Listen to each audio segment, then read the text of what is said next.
Hey guys, thanks for tuning back to Shutdown. If you don't already know, my name is Javelin, like the spear and the rocket with two eyes but minus the E. And today we're gonna talk about another new anime today, Kabaneri of the Iron Fortresses, something I can see as being a contender for best anime this season. It's got a nice blend of drama and action to keep most parties satisfied, and I especially enjoyed the fact that when I watched it took my attention and said, "Sit the fuck down, Javelin," right off the bat, and kept it there until the episode ended. The story unfolds like this. A world, presumably Japan, is in the middle of an industrial revolution, insert our conflict. The Kabane appear, which are basically monsters that multiply by biting a host and infecting them in a zombie-like manner. The catch is their defenses are stronger than normal zombies though, and even with steam-powered guns at that time, it's extremely difficult to kill them as their ribcages are basically as strong as iron. Since humans have practically no way to fight these zombies, they're forced to coop themselves up in cities called stations, where the safest way to travel to and from each city or get supplies would basically be trains, as the Kabane have basically taken over any open land, basically like a Walking Dead style. Using the Industrial Revolution as sort of a time period for this show is actually pretty nice. I like it how there's still, swords, but they've also got guns and trains, something sort of in between, like a hybrid that I liked seeing on the same page there. Parallels to the story can be easily made with like God Eater, or more obviously Attack on Titan, considering the same studio did this one as well. With walls built around each city to keep the monsters out, and obviously something knocks down said wall, causing shit to happen and our main character to fly into action.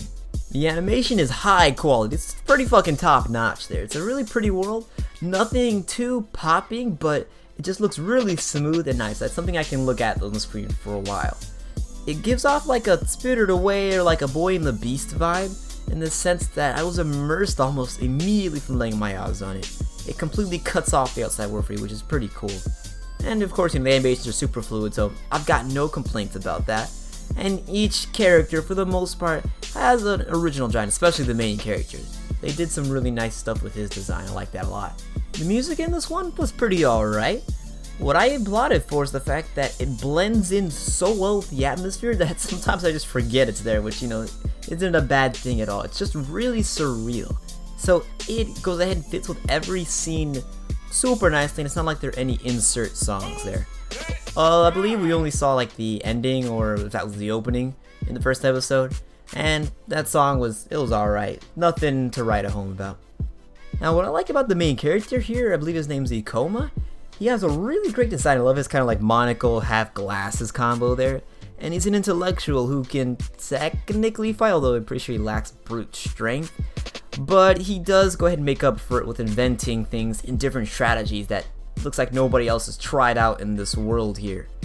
And his motivation is really nice, because he's like, the Erins or the God Eater main characters where your family was all killed by these monsters.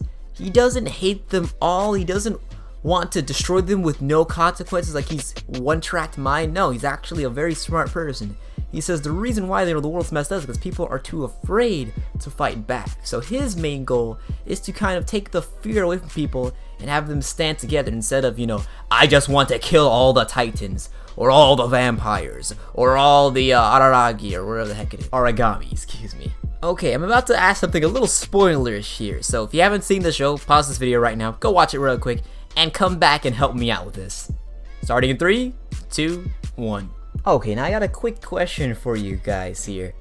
Now, I know the description says the Kabaneri are really hard to kill, only the way to shoot them would be presumably to shoot them in the heart through their iron rib cages there. But is no one gonna address the fact that at the end of this episode, a girl basically cut one of its heads off with some very sharp sandals and killed one? If you could just decapitate them as simple as that, I know for damn sure I've seen at least 1 or 2 guys in the show have swords on their hilts. Why aren't they not cutting their fucking heads off? That seems way simpler than wasting your bullets on them when they just bounce off or some shit like that. That's a really annoying thing with me, and hopefully they address that at some point. People are just being pussy shit or something, I don't know. So there's just some specific reason for that? Somebody please explain that in the comments. I'd be really happy about that.